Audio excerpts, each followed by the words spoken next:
Welcome back to Hope for the Caregiver. This is Peter Rosenberger. This is the program for you as a family caregiver. HopeForTheCaregiver.com. HopeForTheCaregiver.com. One of the things that I've experienced in my life in dealing with disabilities is there are, of course, very touching moments, very profound moments, tearful moments, hilarious moments. You know, by the way, is it okay to laugh? Absolutely, it's okay to laugh. It's life.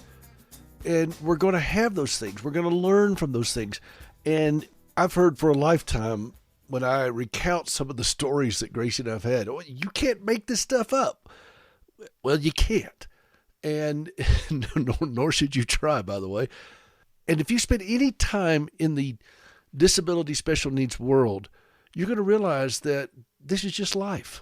It's just life. And you live it. And you live it with gusto. You live it with excitement. You live it with passion. Yeah, we're going to live it with tears, but we also live it with laughter.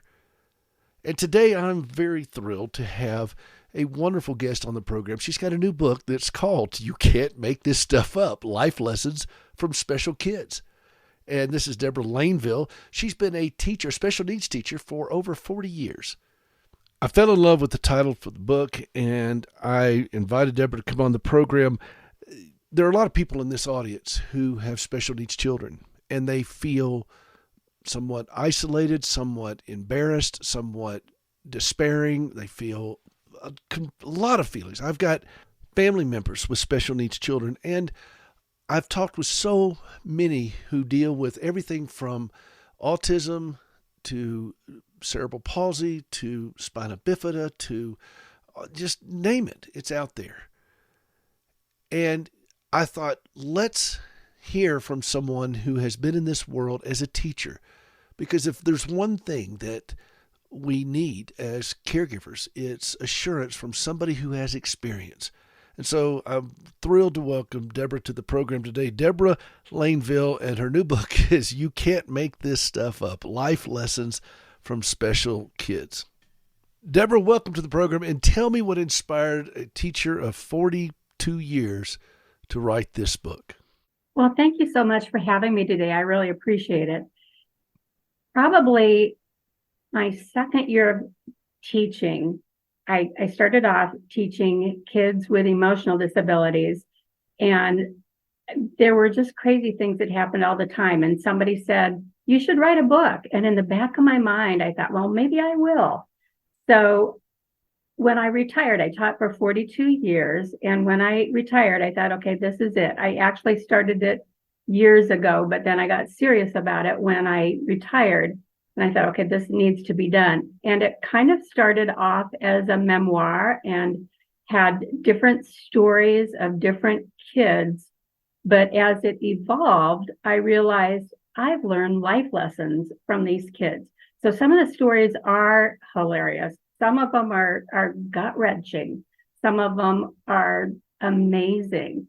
And all of these kids, I realized, taught me and can teach all of us life lessons. So at the end, I wrap it up with 10 life lessons that I learned from these kids.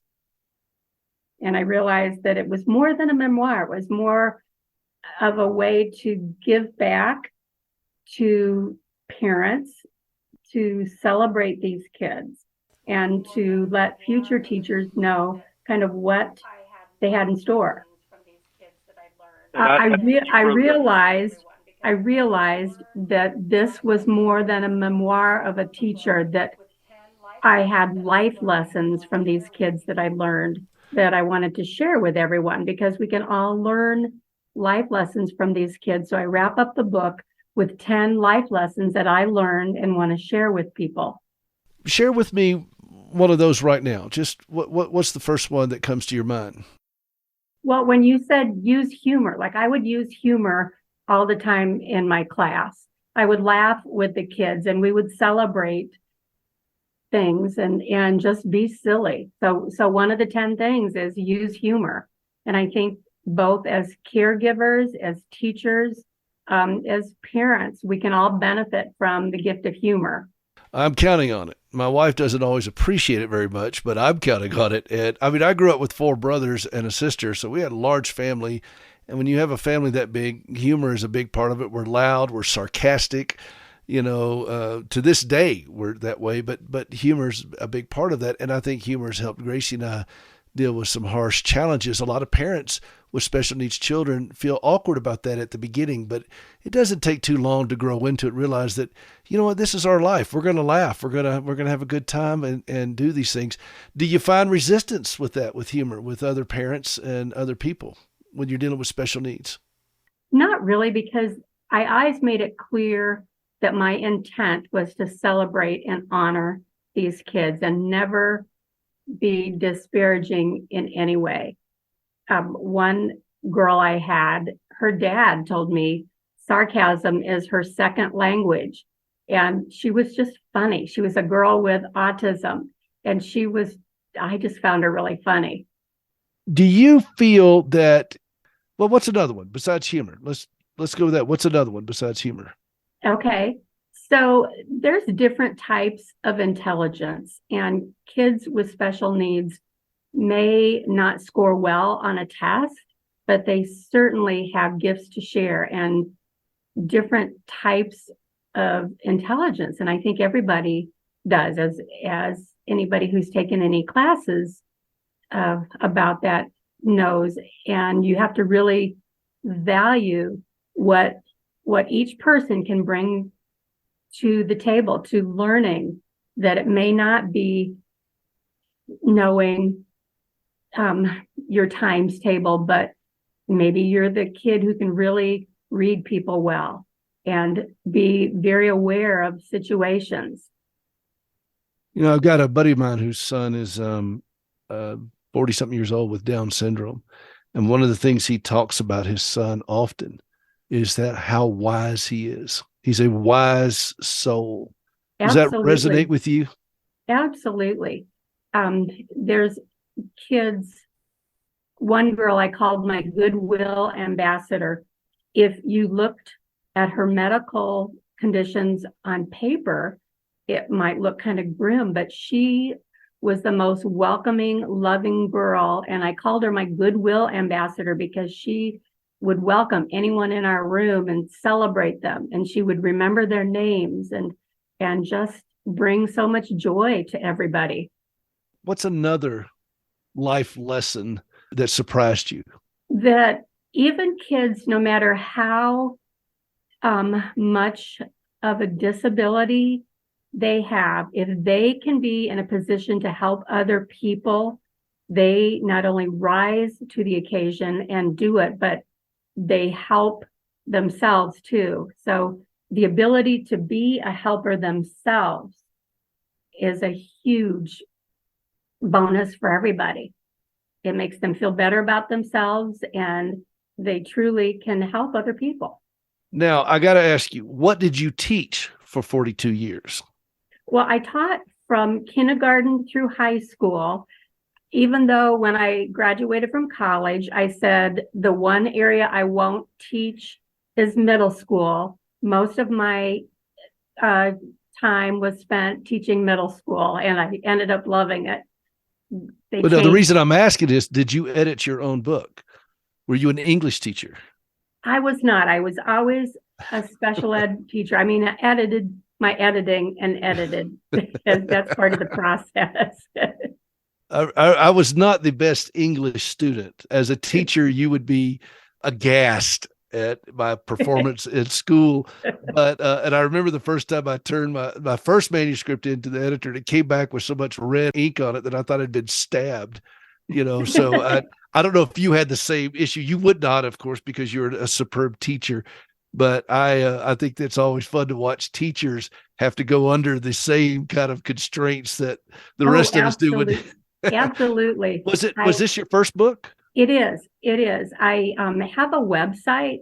It's called speciallessons.com. And one of the blog things I talked about was you have to have thick skin. So the ability to say, well, that's not the way to say it.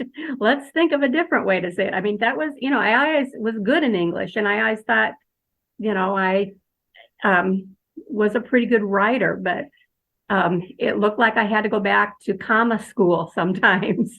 Oh, commas and I have had a very difficult relationship, Yeah. Yeah. and run on sentences, and I wrote in passive voice all the time, and it was just like, so I've had some good tutors and some good folks that have editors have come along, giving me some great advice as a writer, and helped me polish it up. But it's was it fun? Did you enjoy the writing experience? I did. I really did.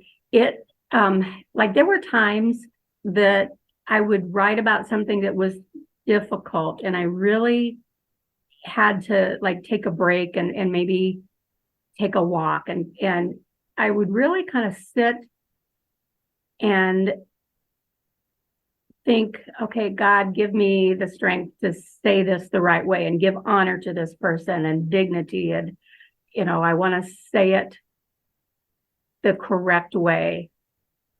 So there are parts. I mean, I had kids sadly that passed away, and how to explain that.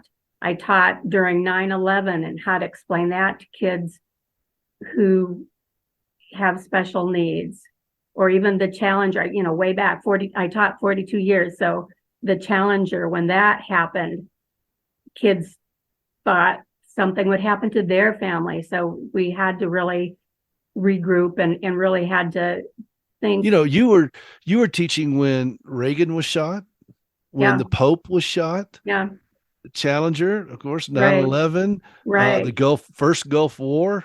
Yeah. I mean, there was a lot happening in the world all those. And special needs children, they're looking to you saying, okay, are we okay? Are we going to be okay? Right. And that's a very good question for them. And it is. I'm curious on your response, and I tell you what I'm going to do. I want to take a quick break, and I want to come back, and I want you to tell me some of those responses that you had, and some more things that you've learned about this. This is Debbra Laneville, and she wrote the new book. It's called You Can't Make This Stuff Up. This book just came out, and it's called Life Lessons from Special Kids. You can't make this stuff up. Oh, and her website is speciallessons.com. Speciallessons.com. We'll be right back with more of our conversation with author and longtime teacher Debbra Laneville. This is Peter Rosenberger. This is Hope for the Caregiver. HopeForTheCaregiver.com. We'll be right back. Peter Rosenberger. He's been a caregiver since the Cold War.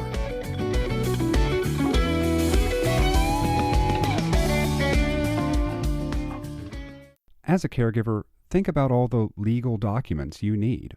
Power of attorney, a will, living wills, and so many more. Then think about such things as disputes about medical bills. What if, instead of shelling out hefty fees for a few days of legal help, you paid a monthly membership and got a law firm for life? Well, we're taking legal representation and making some revisions in the form of accessible, affordable, full-service coverage. Finally, you can live life knowing you have a lawyer in your back pocket who, at the same time, isn't emptying it. It's called Legal Shield, and it's practical, affordable, and a must for the family caregiver. Visit caregiverlegal.com. That's caregiverlegal.com. Isn't it about time someone started advocating for you? www.caregiverlegal.com. An independent associate.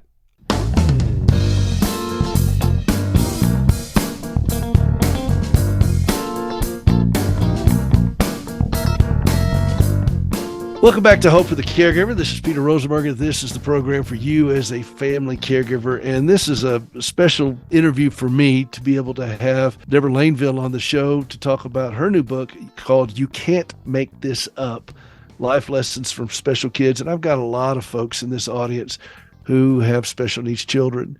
And I want Debbra to be here today just to be able to talk to you as somebody who has taught special needs kids for a lifetime. And we were talking about just for the break of all the big life events that happen when these kids with special needs are in school. Well, who do you think they're looking to? Well, they're looking to their teacher, and they're confused, they're scared, they're nervous. I have a theory, Deborah, that the vast majority of us, if not all of us, at our core need, we cry out for assurance. We just want to be assured that it's going to be okay. That this thing is just not going to go off the cliff. And I imagine as you're looking in the faces of these precious children that you've taught for a lifetime, over and over, just so many different faces come to your mind, that there were times when they were very frightened and they looked to you not to teach them how to do a particular academic skill, but just to be an assuring voice and face to let them know that they're loved and cared for. Is that a fair assessment? Absolutely. And I would always try to point out to them to look for the helpers. That was kind of like my catchphrase with them, because you're right. They did need assurance, and they did need to just know life would go on, and we would kind of sally forth with our activities. If they needed a little break, they could take a break. Sometimes it would just be, let's take a walk and just try to regroup. Sometimes let's go get a drink of water. Let's make a picture. Let's, think about all of our blessings, all the wonderful things that we do have. And we're so happy that we do have. I think about that message and how consistent it is throughout all of Scripture. Just think about the provisions that we have. It's hard to be afraid when you're grateful, isn't it? Absolutely. You've got the humor and other things. What's another poignant lesson that you've learned from this book? What's another one that comes to your mind? Sometimes music is the way to connect. Like kids, a lot of different people. I've seen people in nursing homes that come alive with music. So music is a big connection for a lot of people. Hans Christian Andersen once said, "When words fail, music speaks." Right. And I've always loved that quote. It's a way to just release stress too. I start our day with music, and music was a great way to teach math or English, or even like during COVID, how to wash your hands, how to, a lot of things. Music is a great way to connect for kids. So using the use of music, and I saw that so much with my kids. Well, I still remember Schoolhouse Rock when I was a kid. Absolutely. And I can still remember a noun as a person, place, or thing. And that's more than a couple of years ago, by the way. Yeah, I know. And I still remember it. Do you play any musical instruments? I played clarinet, and I was in choir. I have a son who writes his own music and plays the guitar. That's the one that we just visited in Okinawa. So did you bring your clarinet to class? I did not. I didn't, but I sang a lot to him. I taught, kindergarten kids love to hear you sing. By middle school, it's more of a threat of, if you don't do this, I'm going to sing to you. Well, I've used that threat myself. I married a singer so that I didn't have to, and the hearing world was grateful. But I want to pivot just a bit in the little bit of time we have left here. What are your thoughts as you look across the landscape of our country? This is a loaded question, and you can feel free to dodge it however you want. But what are your thoughts as you see the school structures and settings in our country? I mean, 42 years you spent as a teacher, predominantly, from what I understand, in special needs, but right. You saw firsthand what's going on in our schools. What are your thoughts? What are your concerns? What are your hopes? What are your inspirations? Well, I still have a lot of hope, because I think as time has gone on, we've come to realize there's a lot of different needs. We've identified different abilities and disabilities that we never knew existed, and how to deal with those, and how. So I really do. I'm an eternal optimist. I like to think that that we are moving forward, that especially in terms of special education, that there's more opportunities for kids. There's more inclusion and awareness. And that's part of what I wanted to bring with my book, is in awareness for kids with disabilities. I look back in the 70s when we had Welcome Back, Kotter, for kids that had, learning issues. And it was a punchline. And I look at the advancement in special needs education, the integration in mainstreaming kids, so that they're not just sequestered over somewhere, but they get to participate in school with others and benefit from that participation. And you've watched all of this over your lifetime. You've seen massive changes. Absolutely. In When the I way first started teaching in the 70s, it was called PL 94-142, and it was like the law for disabilities, that kids with disabilities deserved an education, a free and appropriate public education. And now it's evolved even more and to be more inclusive. Our world is more inclusive, and places are handicap accessible, and there's more awareness in our world. So it's definitely, I think, changes for the better. As a teacher, as a special needs teacher, young parents who find out that their child is diagnosed with something or is born with some challenges, whatever, what are some things that you would like those young parents to know? That they do have support, that they're not alone. I don't want them to feel isolated and hopeless, that they can connect with a lot of support groups. You probably sat across a table or a desk from some very teary parents, I would imagine. Yes, I have. I remember when I was teaching kindergarten, I taught in a parochial school, and I knew right away this little girl had autism, and it kind of crushed their hopes and dreams to realize that. But I said, we need to get her to a school that is better equipped for her needs and meets her needs better. And it was hard for the parents at first, but then came to realize that that's what needed to be done. So I think it's important that they know that there's support, but I think they need to have support for themselves too, to help them know that they need to take some time for themselves to either find a blog or a podcast, or, your things that you do are wonderful. I mean, the caregiver support is so important for those people. When you get a bad diagnosis or you have an event, there are so many different conflicting feelings that come over people. Parents that bring a child into this world with special needs feel enormously guilty for bringing this child in. And then they feel all types of conflicting feelings as this child grows. Or, when you have a loved one, whatever the scenario is, there's always this barrage of very difficult feelings. I love the fact that you've been able to kind of gently shepherd these special needs parents to a place where, it's going to be okay. It's going to be okay. Life is still great. Life is still beautiful. Life is still exciting. Absolutely.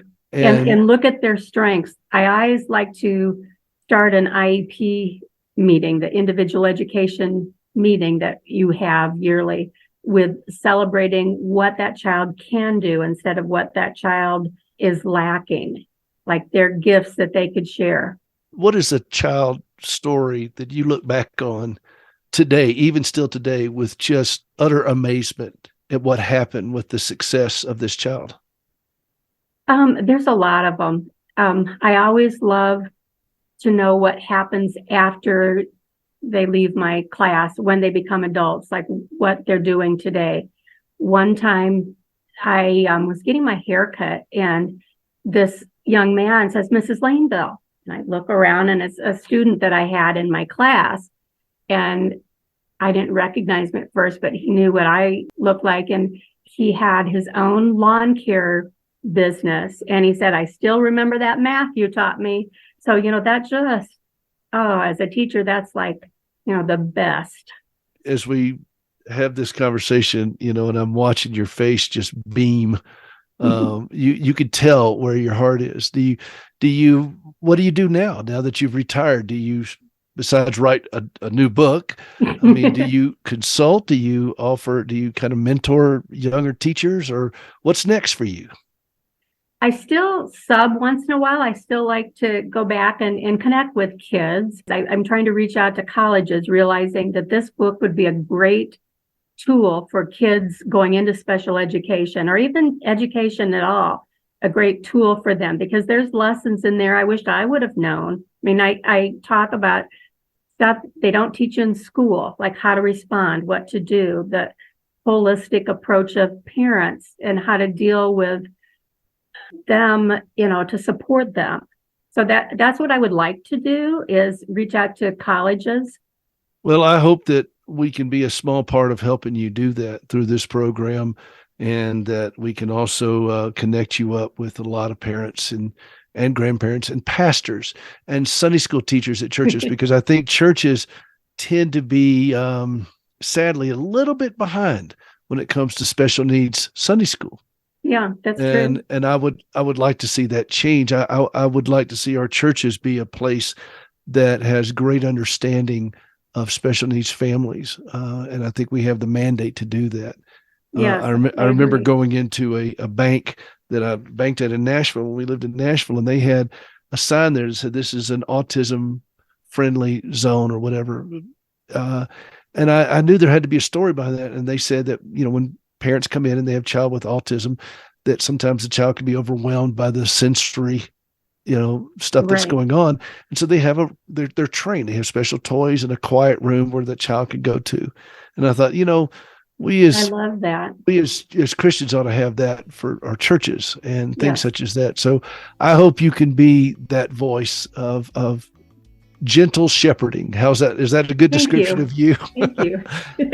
Well, listen, this has been a real treat for me, and Thank you I so and I much. know the audience is just delighted to hear from you. You are a very soothing voice of assurance to families who are probably a little bit edgy with a child with special needs, and they tend to be a little bit more nervous about things, and you are a calming voice to that. So thank you for sharing that. Thank you, Peter. The book is called "You Can't Make This Stuff Up: Life Lessons from Special Kids." The author is Debbra Laneville, special needs teacher for 42 years, and a delightful guest here on the program today. The website is speciallessons.com. This is Peter Rosenberger. We'll be right back.